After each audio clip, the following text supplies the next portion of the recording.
To our esteemed members of the adjudicators, to the opposition, and to my fellow teammates, a pleasant morning to each and every one of us. I, as the first affirmative speaker on the proposition, be it resolved that the Catholic Church should endorse a presidential candidate in the Philippines. But before anything else, it is important to set the parameters and the definition of such terms that will be used during this debate. First, as defined by the Oxford Languages, endorse or endorsement is a show of public approval, show of public support, and validation. It does not synonymously mean required or compulsory. Second, the presidential candidates will be limited to all the final presidential candidates under the latest COMELEC release of names under the ballot as of January 18, 2022 under the Filster article as said in the said setting. And to formally define the Catholic Church, I quote from the Canon Law 204, paragraph 1 and Canon Law 207, paragraph 2, the Christian faithful are those who are insomuch as they have been incorporated in Christ through baptism and have been constituted as a people of God. Therefore, as part of the Christian faithful, it is to exercise the mission which God has entrusted to the Church to fulfill in the world in accord with the condition proper to each. And now to proceed with the first argument, why is it practicable for the Catholic Church to endorse a presidential candidate?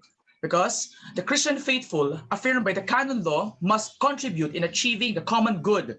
Hence, the common good is achievable through good governance in politics. According to Canon 207, paragraph 2, I quote, lay people and clerics as defined as parts of the Christian faithful contribute equally, although they have different roles in the church, end quote.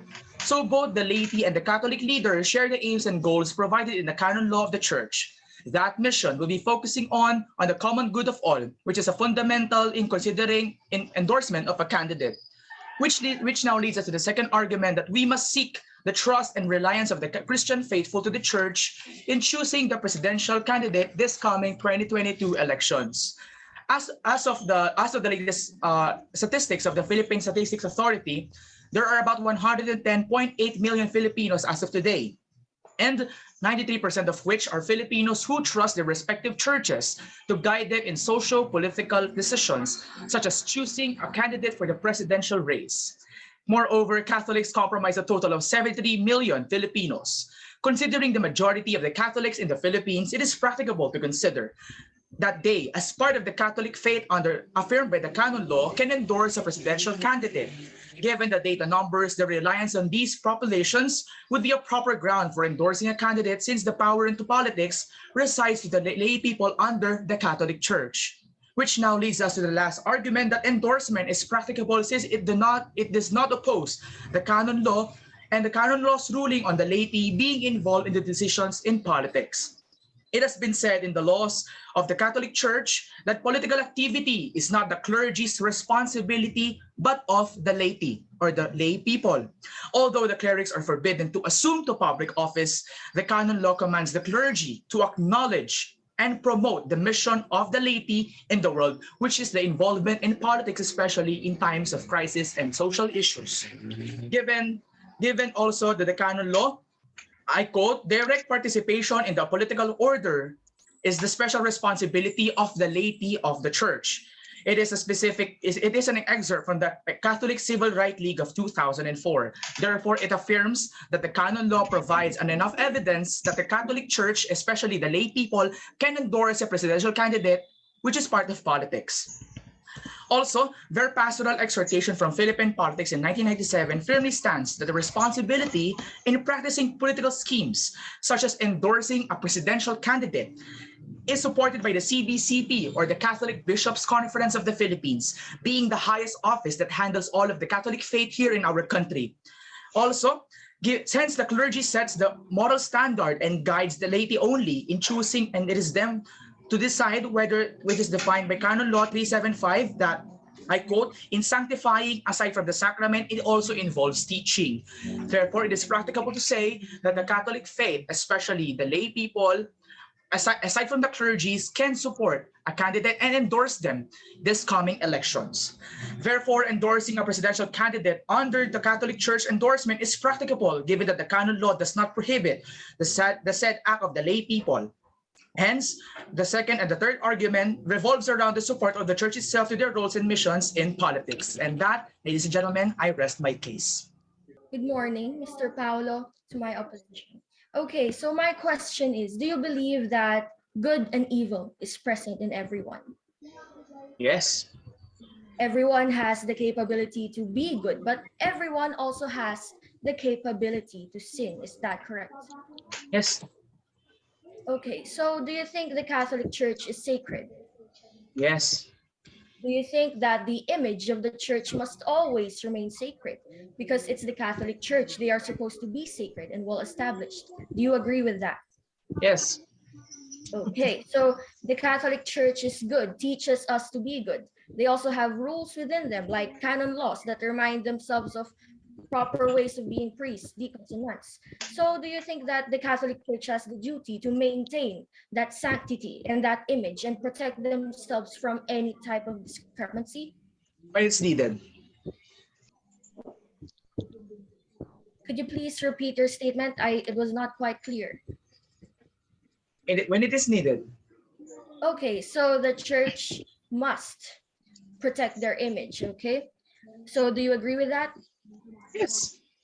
Okay, so if the Catholic Church endorses a presidential candidate like you proposed, and that presidential candidate wins, do you think that a part of a reason why that candidate won is because of the church's endorsement? Oh, No. Then that's why are you saying that they must endorse if you believe that they don't have any influence? that's your assumption. No, I asked you if a presidential candidate wins, do you think that a part of a reason why that candidate won is because of the church's endorsement? May I please ask the negative speaker to kindly rephrase your question, please? Thank you. A presidential candidate won and the church had endorsed that presidential candidate. Do you think that a part of a reason why that specific candidate won is because of the church's endorsement? I did not state that in my speech. But do you but do you believe it? No. No. Okay, thank you very much. That's all. Good morning to the honorable adjudicators, to my worthy opposition, and of course to the audience. My name is Kiartan, and I am here to negate my opponent and prove why the Catholic Church should not endorse a presidential candidate in the Philippines. As a practicability speaker, I shall define some terms and points that are deemed essential in this debate. Let's start with Catholic Church. According to the Collins Dictionary, the Catholic Church is defined as a visible society of baptized Christians professing the same faith under the authority of the invisible head Christ and the authority of the visible head, which are the Pope and bishops. In this debate, we are going to focus on the actions of the Catholic Church. Although the setting of this argument is focused on the Philippines, the Catholic Church is universal. Therefore, when referring to the Church, other countries are involved. Moving on to the second term. Endorsing is defined by the Merriam-Webster Dictionary as the act of publicly or officially saying that you support or approve of someone or something. However, I would like to clarify that there is a difference between endorsing and guiding. The church's moral duty is to guide the people and form their conscience, which leads me on to the third term. Conscience is defined by the Oxford Language Dictionary as an inner feeling or voice viewed as a guide to the rightness or wrongness of one's behavior. That's what the church's teaching guide us to do. They show us right from wrong and guide us, not endorse, into choosing a presidential candidate according to our conscience. For my fourth point, I would like to bring up presidency and voting. According to the Republic of the Philippines, a president is elected by a direct vote from the people for a term of 6 years. Our topic is very timely as the Philippine presidential election will be held this year on the 9th of May. Voting for a political candidate is an important way in which we, as citizens, strive to achieve the common good.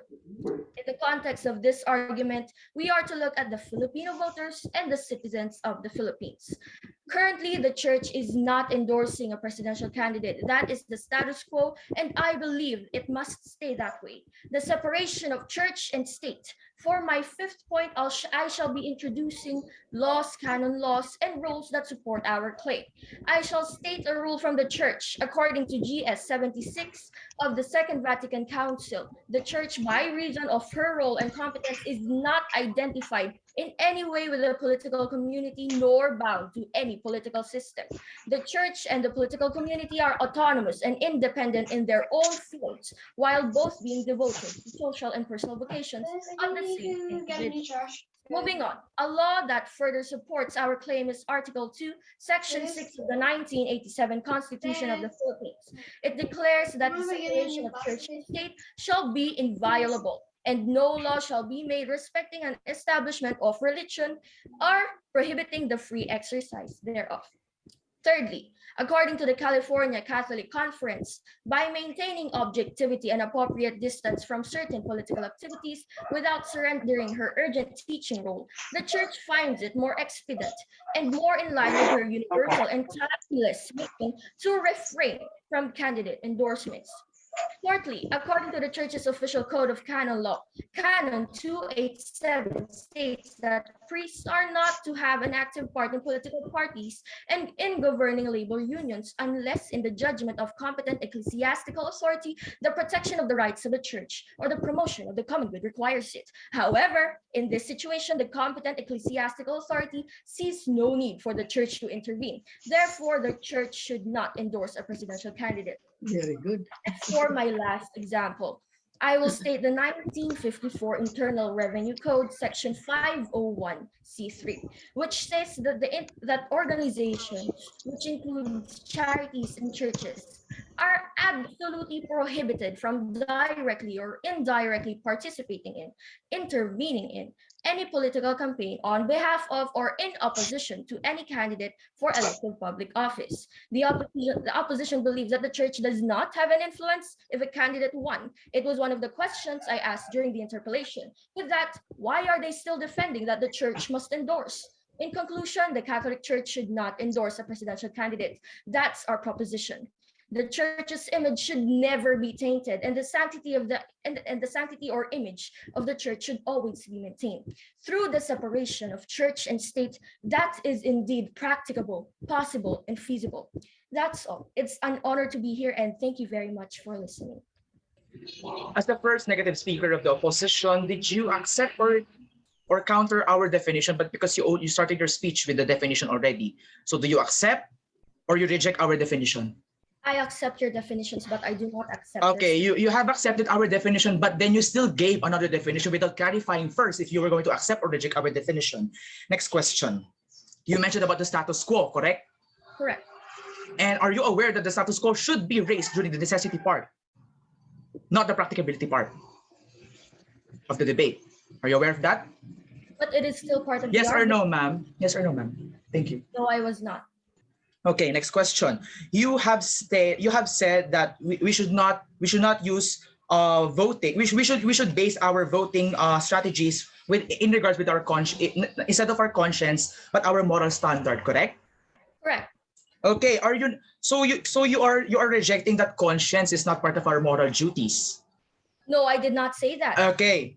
So now you agree to me if I say that you did not associate conscience with moral standard. Would you please clarify what you're saying? It's unclear. Please clarify.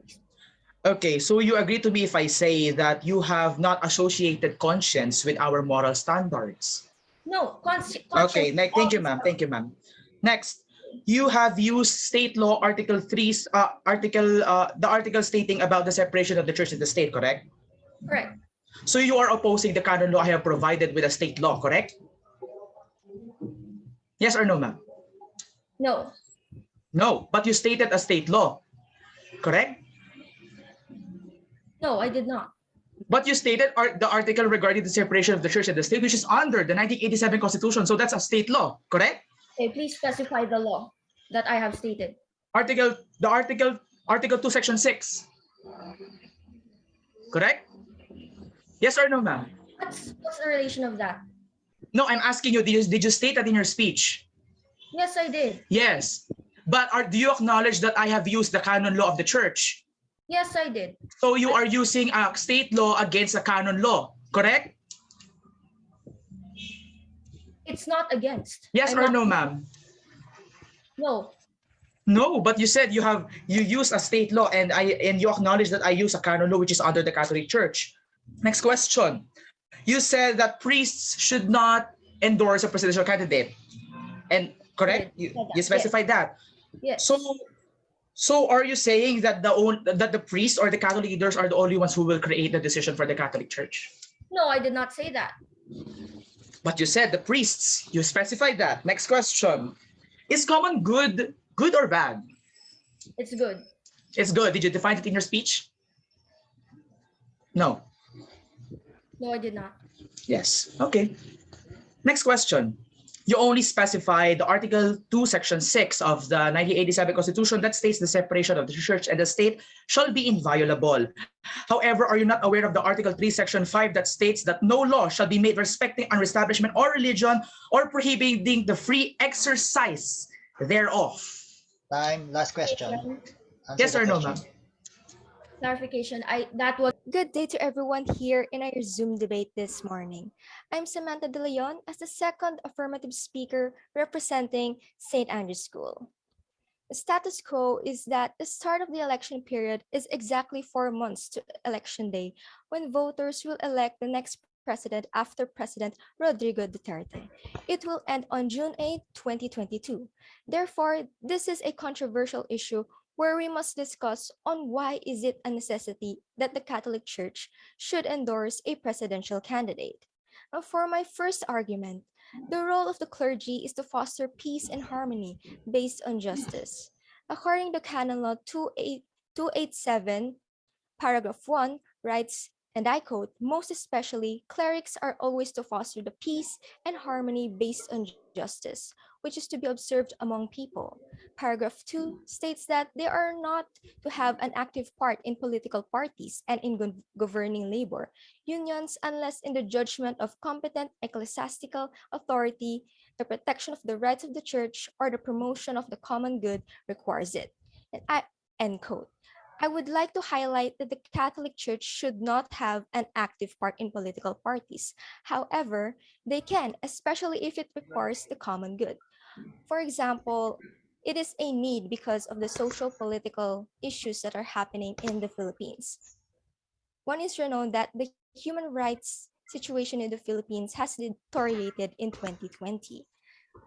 According to official government figures, members of the Philippine National Police and the Philippine Drug Enforcement Agency killed 5,903 individuals during anti-drug operations from July 1, 2016 to September 3, 2020, based on statistics released by the government through its Real Numbers Philippines.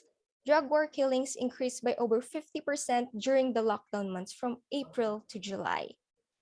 And President Duterte's murderous war on drugs is ongoing since he took office in June 2016, continued to target mostly impoverished Filipinos in urban areas. Now proceeding to the second argument, which is under the Canon Law 223, paragraph 1. And I quote, in exercising their rights, the Christian faithful, both as individuals and gathered together in association, must take into account the common good of the church, the rights of the others, and their duties toward others, which interprets us that as Christian faithful, we are expected to do what is the common good. However, in some cases, such as what the Archbishop of Manila said, Cardinal Jose Advincula, protecting human rights is neither optional nor secondary, but must be at the part of the Church's mission. And the Church must see to it that the human dignity and human rights of the people are respected. Moreover, Catholic Bishops' Conference of the Philippines President Archbishop Socrates Villegas said that the bishops are deeply concerned about the rising number of drug-related killings. Moreover, there are also threats to lives of the priests came amid President Rodrigo Duterte's attacks against Catholic clergymen who have been voicing their opposition to his deadly war on drugs. Now, for the third argument, which is under Canon Law 375, paragraph 1, indicates that bishops are constituted pastors in a church, so that they are teachers of doctrine, priests of sacred worship, and ministers of governance, wherein the church has their own way of showcasing their role in the community. wherein the Church in the Philippines projects a united position on issues relating the political, social, and cultural vicissitudes of Filipinos through the Catholic Bishop Conference of the Philippines, which has been effective in establishing a fundamental connection between Filipino values and Catholic values, such that the Catholic Bishop Conference of the Philippines itself is looked upon as the moral compass by approximately 85% of the Filipino population who profess the Roman Catholic faith. And lastly, it is happening on local level, however, not on a national level. According to sociologist Jill Cornelio, it states that the Catholic vote bloc as bloc exists, but it is not on a national level yet. But local church or local bishops in relation to certain issues by means of his preaching leads to that I conclude I believe I have managed to state the necessities, therefore I rest my case. Good day, Ms. Sam. These are my questions. First, who is the representative of the whole Catholic Church, the whole institution? Refuse to answer that question. It is very related. So, next question, the Supreme Pontiff itself declines, Pope Francis declines. What are your thoughts about that? May you repeat the question, please? All right. The Supreme Pontiff itself declines to endorse. So why would the whole Catholic Church as an institution insist to endorse? I would like to clarify that it is not connected to my speech. But it is connected to our topic. It is related to our topic. I did not state that in my speech, ma'am. Okay, next question. Why would the people not follow the canon law 287 when there is the important law governing our universal church, including the Philippines?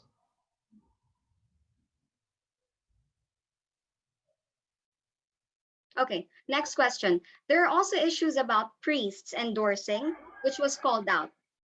Are you aware of that? Paul Garite and Frank Pavon. No, I am not. So they were called out by their own archbishop that they cannot be endorsing parties. So what are your thoughts on that? I said that it is not related to my speech and I do not know about that. It is still related very much to our topic. It is not what I am defending. Okay, so my last question for you, why will the church meddle in government affairs when all the issues being thrown is provided by in the Constitution itself? As it is in the canon law.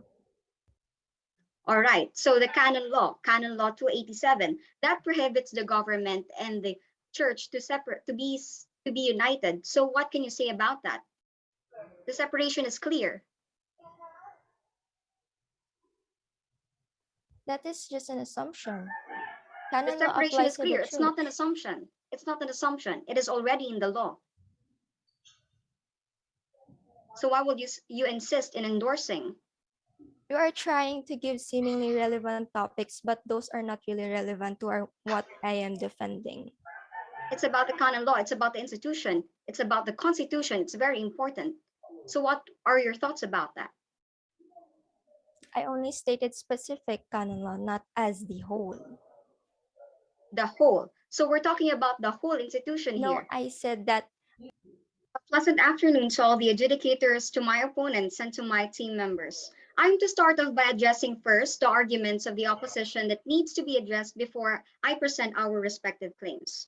The first affirmative speaker said about the laity, however, that is just part of the hierarchy. It does not represent the whole institution, the whole Catholic Church. Also, during the interpellation, Sir Paulo said no when my team member, Ms. Chiara, asked if every part of the winning of the candidate is from the Catholic Church. Isn't endorsing a candidate means the whole institution desires to let it win? Also, common good can be achievable in other ways other than endorsing through guiding of the church, not endorsing. Again, the conscience of the people is being formed. To continue, the CBCP, Catholics Bishop Conference of the Philippines, has stated that the Catholic Church cannot endorse any candidate for the 2022 elections as an institution. the status quo will be preserved and no changes will be made.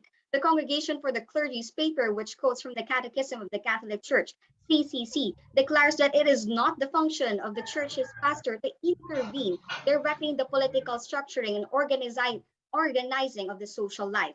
This is a component of the laity's vocation, which is to act on their own initiative as their fellow citizens. Take into account the phrase their own initiative, which means that it does not represent the whole Catholic Church itself. I hope that is clear. Criticisms by Catholic clergy have been made in the name of freedom of expression, but their responsibility is to spiritually awaken the faithful. As a result, they should refrain from interfering in state affairs. A priest sponsoring political candidate is linking himself to a historical circumstance and is actively involved in politics, both of which the 1994 Directory prohibits. Many Catholics, who make up 83 to 86% of the population, still adhere to the separation of the church and state principle, which states that the church should not interfere in political concerns. In the real world, in the arena of politics, Canon 287 of the Church's official Code of Canon Law declares that the members of the church, such as priests, are not to participate actively in political parties or governing labor organizations. The first affirmative speaker, Ms. Chiara, my team member, stated that the Catholic Church is universal.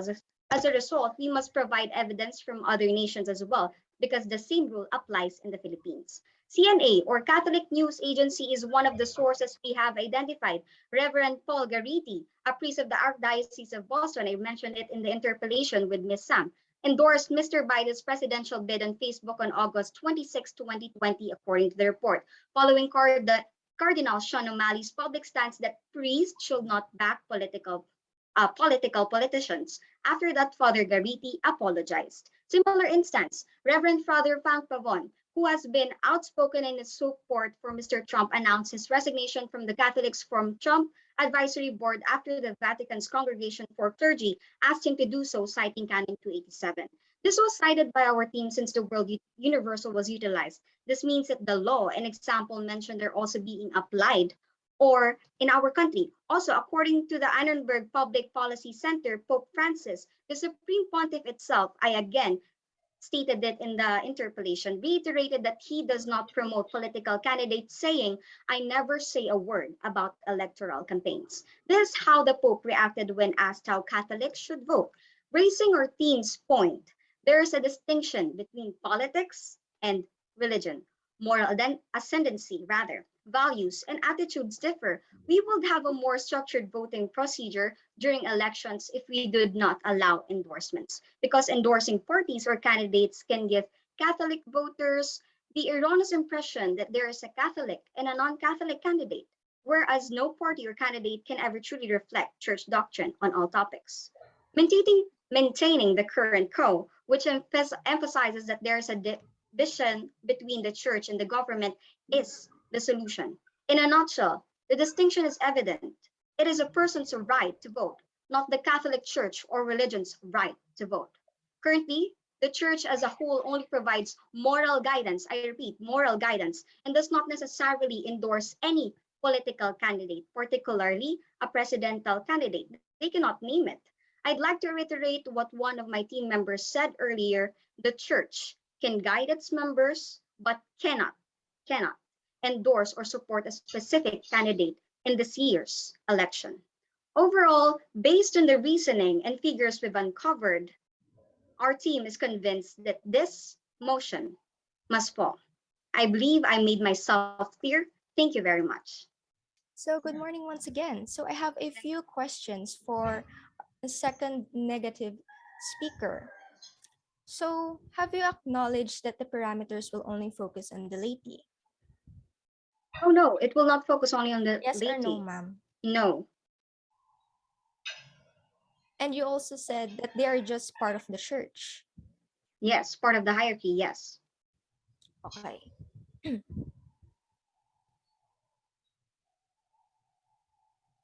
So you claim that the law of the church should not be considered.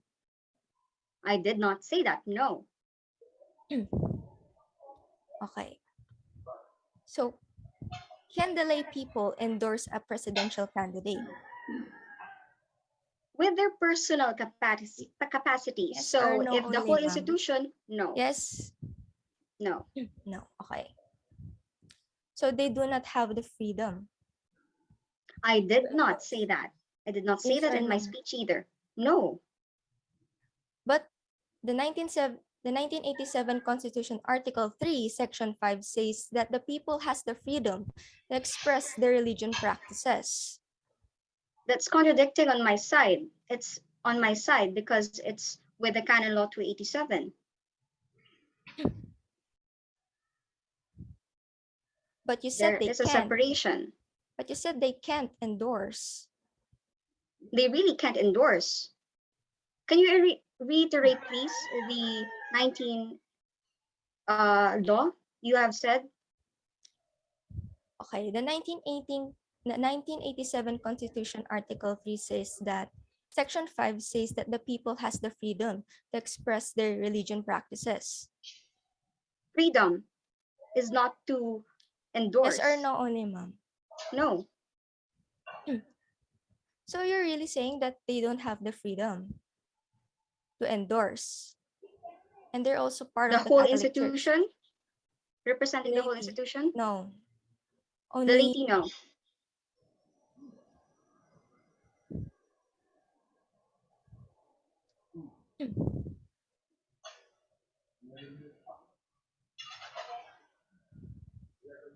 but the lay people are part of the institution. So why are you saying that they don't have the freedom to endorse? That is their part. So the whole church, the leaders rather should be the one who will take account for that. So I cannot comment on that. It's governed by the leaders, the church. I'm satisfied with the answer, ma'am. Thank you, Ms. Sam. Good day, ladies and gentlemen. I am the third speaker of Team 1 from St. Andrew's School, and I will be presenting the benefits of having the Catholic Church endorse a presidential candidate.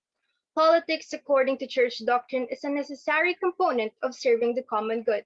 That is why when the church supports leaders who uphold, demonstrate attitudes and ideals consistent with the church teachings, they also enlighten and influence the majority. According to the US bishops, a Catholic cannot vote for a candidate who supports a policy that promotes an evil act, such as abortion, euthanasia, assisted suicide, and racism. It is beneficial because of these following arguments. First, individual discernment is strengthened by the church presentation of standards for the rightful leader to vote. When a candidate is endorsed by the church, it signifies that he or she fits the moral standard. The church responsibility, however, does not end here. The church responsibility is ongoing as it must continue to discern the candidate. As mentioned before by a previous speaker, roughly 86% of the entire population professes the Catholic faith. Having this large number of people that can be influenced and enlightened shows that if the church endorses a candidate who embodies the traits and attitudes of a competent and morally upright leader, it would surely be beneficial to the majority of the population. Since that 86% of the Filipino voters trust the church in guiding them in social political decisions, which include voting, this will most likely be the result in voters voting. Endorsement of a candidate does not mean the protection of the candidate. Rather, the church has the right to continue to discern the moral of the person who holds the office. Elected candidates are still members of the laity. According to the Canon 375, it entails establishing a moral standard that outlines the clergy's exclusive role in setting moral standards that the lay people should follow. It is beneficial because of the second argument. The goal of the state and the church is toward the common good. After due process, endorsement can open up dialogue between communities about who can benefit the common good that the Catholic Church seeks, whereas the state and other religions have the parallel ideas and goals. The Filipino Movement for Transformational Leadership, a coalition of Catholics, Protestants, and born again, formed to elect the God-centered servants in the May 2016 elections. It claims that it can mobilize 10 million voters out of the 54.6 million Filipinos who are eligible to vote. The church also encouraged Catholics to cultivate prudence as a virtue. Prudence molds and informs our ability to weigh the pros and cons of any given situation. It allows us to identify what is the most appropriate for a given situation and act. It is beneficial because of this third argument.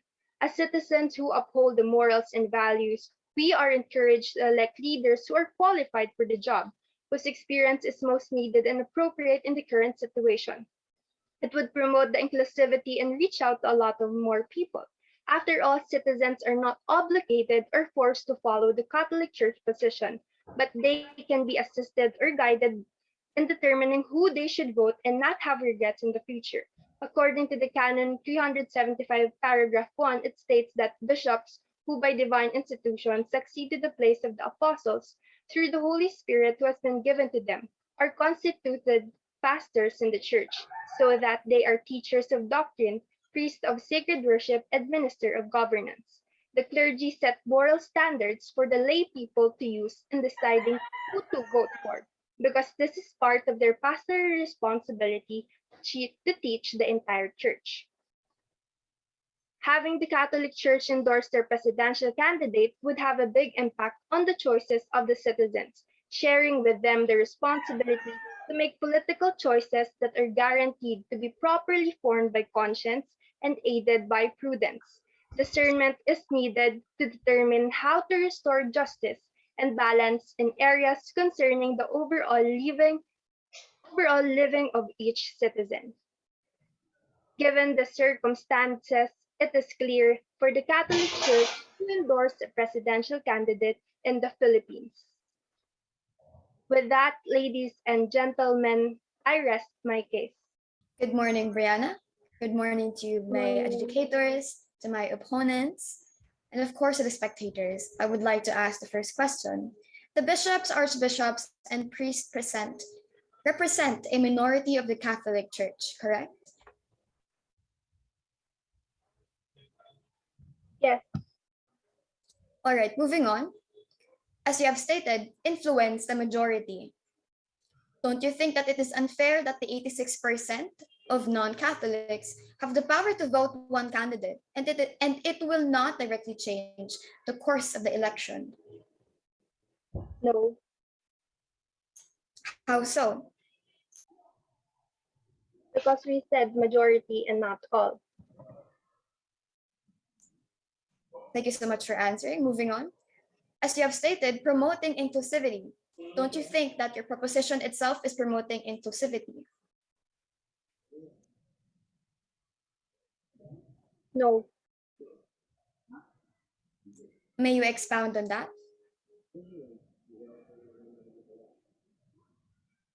because I presented the facts and the benefits of the church endorsing a political candidate supported by the canon law. All right.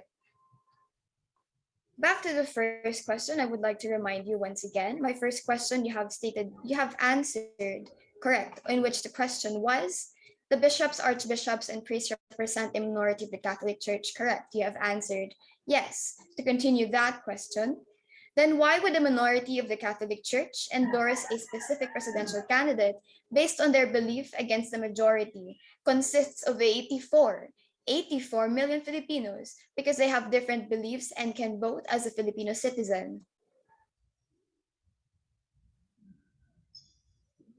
That is just the focus of my speech. I believe the question is irrelevant How so? May you because you expound are on why it's irrelevant? assuming their opinion and their stand. But you answered correct, did you not? But you were referring to the minority, right? And that is not our call. I was only focusing on the 86%. All right, moving on. Don't you think influence and endorse are two different words? If not, define them.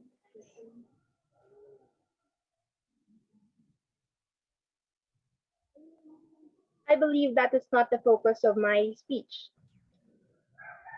My speech focuses on the benefits. I believe that is part of the practicability. All right. Moving on to the next question. Within those 84 Filipino Catholics, you stated that the Catholic Church has an influence to the people. Wouldn't that hinder the free will to vote who they want to? Because the Catholic Church has influenced them to vote for someone. But we are just endorsing. We are not forcing them to vote who is endorsed by the Catholic Church. they still have their free will to choose who to vote for the elections. All right, I accept your answers. Thank you so much for answering me. Thank you. Good morning to my opponents, my honorable adjudicators and spectators. In 332 years, the Spaniards have colonized the Philippines. During that time, the religion Catholicism was made known to Filipinos, which we now know as the Catholic Church who grew with us today. The Philippines proudly boasts to be the only Christian nation in the Asia. More than 82 to 86% of the population is Roman Catholic. 6% belong to various nationalized Christian cults, and another 2% belong to well over 100 Protestant denominations. While the principle honors distinctions between temporal and spiritual functions, both church and state maintain a unique and cooperative relationship geared towards the common good. Therefore, I would like to state the church should not endorse a presidential candidate, with the following benefits being: religion is supposed to appeal to our morality. That is not the case today. The merging of politics and religion has not been good for the country because it blurs the lines of what is acceptable and what is not. 86% of the Catholics in the Philippines are available here, living in here. However, lack of knowledge on the rest of the 14% consisting of other religions, such as Buddhism. And the problem, this lack of recognition with outliers, the marginalized, the non-Catholics, the holistic formation, not only of the students, but also of the some educators who become unaware or do not recognize their importance. To protect the image of the Catholic Church, the unaffected sanctity of the body of the church, church, the candidate were to be unbecoming of norms. The endorsed candidate were to become unbecoming and not shaped to however the Catholic Church wants them to be. The Catholic Church has drawn a line between them and politics. An official and political statement of the Catholic Bishops' Conference of the Philippines, CBCP, said on October 15 that the Catholic Church, as an institution, cannot endorse any candidate for the 2022 elections. Other benefits being contradictions of communality, many legal protections for religion, meaning that Judaization for religion, wherever it may occur, has a tendency to set in motion contests between individual religious people and the communities they claim. Contradictions of authority, contradictions of acquisition, contradictions of imagination. In turn, religion as deployed in law is something both abstract and concrete. Thus, when invoked in the context of courts and legislatures, religion. Good day, Ms. Speaker of the negative side. My first question is, you've mentioned about the Catholics before, right? The history. Don't you think that it has progressed over time? Good morning, Brianna. Yes, correct. I agree. So there are already changes. True. And you acknowledge that it started before and it has been 100 of years. May you state that again? May you repeat? You've mentioned the changes throughout history, right? Yes, true. My second question is, you've mentioned that endorsement excludes other religions like Muslims. I did not state that.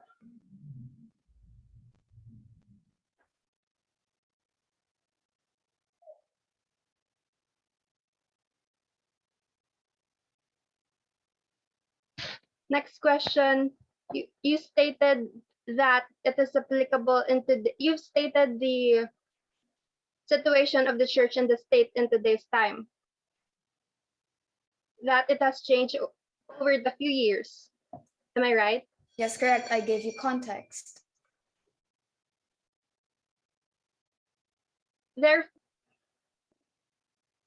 Therefore, is endorsing requiring them?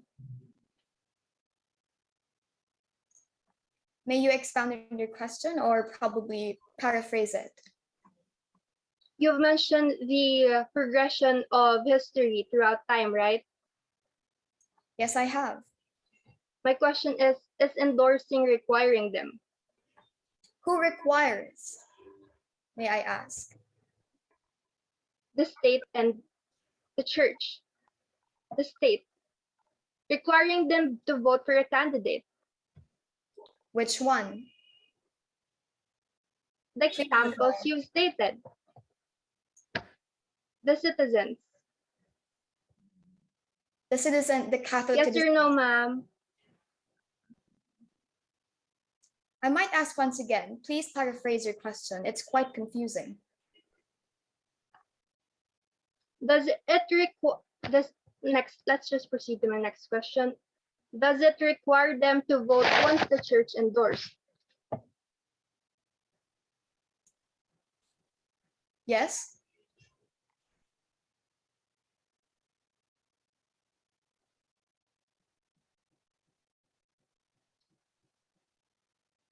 So you're opposing your.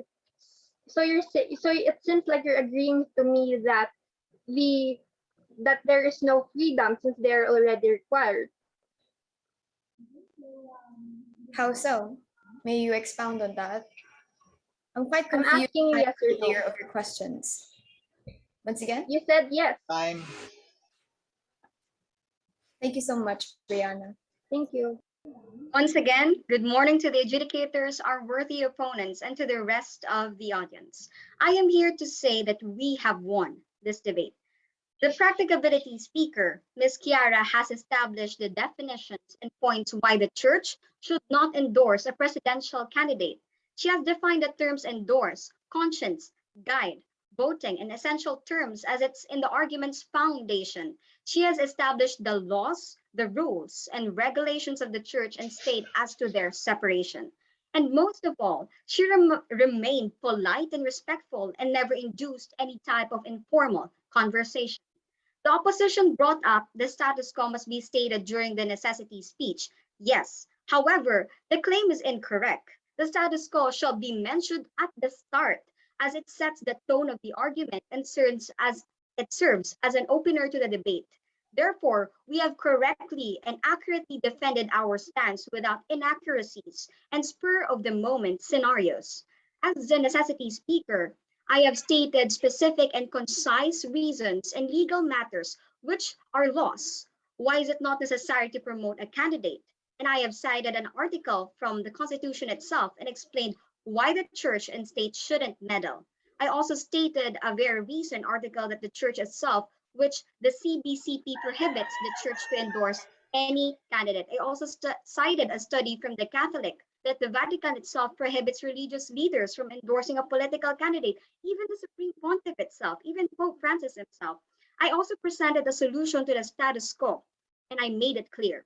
I am clear with the motion and in all situations, this research and the church, between the church and the state rather.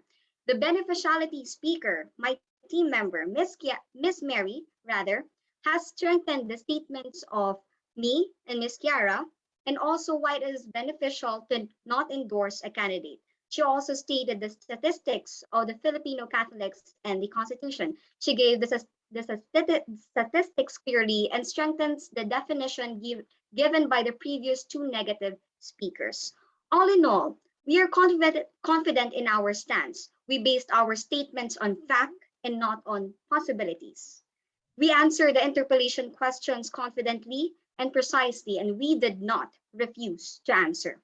With all that, we can competently say that we have won this debate. But before I end my speech, I would like to clarify the arguments of the position that needs to be addressed because during the interpellation of me and Miss Sam, she did not answer all clearly the related questions that I am about to ask. So she did not answer the questions I needed, which is very much related to our topic. With all of that, I can competently say again that we have won this debate.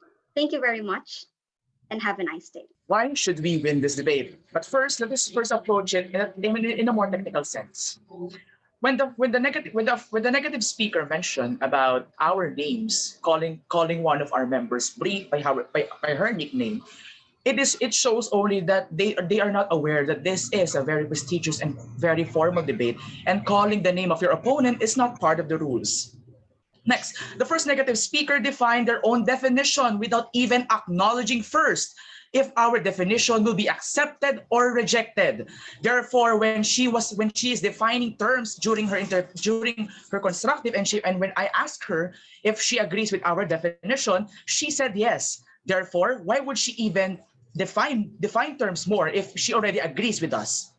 Next question. She argues that conscience is not connected to our moral standard of the people. However, they did not specify the indirect relationship of these two things during her constructive speech. Next, she mentioned about the common good, but did not even provide the basis for common good. However, we have defined common good on good governance in politics. So they did not even acknowledge if they will accept that common good definition or not. They didn't even It has been said in the definition or the role of the practicability to define the parameters and the scope of this debate. It is the job of the first affirmative speaker, and it is the role of the negative speaker to either oppose or accept the definition. They cannot provide a definition if they will not first acknowledge if they will reject it or not. Next, they use the universality of the church, but we already set the parameters under the Philippines only. And it is already stated in the proposition that we are going to focus the Catholic Church in the Philippines. Next, we have the second negative speaker did not oppose the status quo. And as we have heard earlier, they're claiming that the status quo should be provided in the beginning. However, the practicability should only focus on the parameters, definition, and scope of the debate. And the necessity should base that on the current situation. Next, when she was asked, can the lay people endorse? She said no. And then when she was asked, so they're no longer free to exercise their own religion practices? She said no again. It contradicts her stance and opposes an actual ruling in our constitution that allows the people of the Catholic Church to practice their religious practices. Next, on the third negative speaker, she claimed about the lack of knowledge that lies within her argument. But no credible source was stated, and we will not consider that as an argument because it is vague and null. Therefore, it is under the fallacy of appeal to ignorance for stating that since there is lacking of knowledge, therefore it is no longer beneficial. Next, the third negative speaker also mentioned that once the church endorsed, it is already required. However, it is already generalizing for the fact that they did not even define. They have agreed to our definition that endorsement is not being required, but rather a public show of support. Therefore, when she was asked when she agreed that they are already required, it opposes their own stance from the practicability, from the necessity, and up to her side, the beneficiality. And that, ladies and gentlemen, I believe I have managed to present all of you the technicalities and the arguments presented by the negative speaker, and we believe it is vague and null. And that, ladies and gentlemen, I rest my case.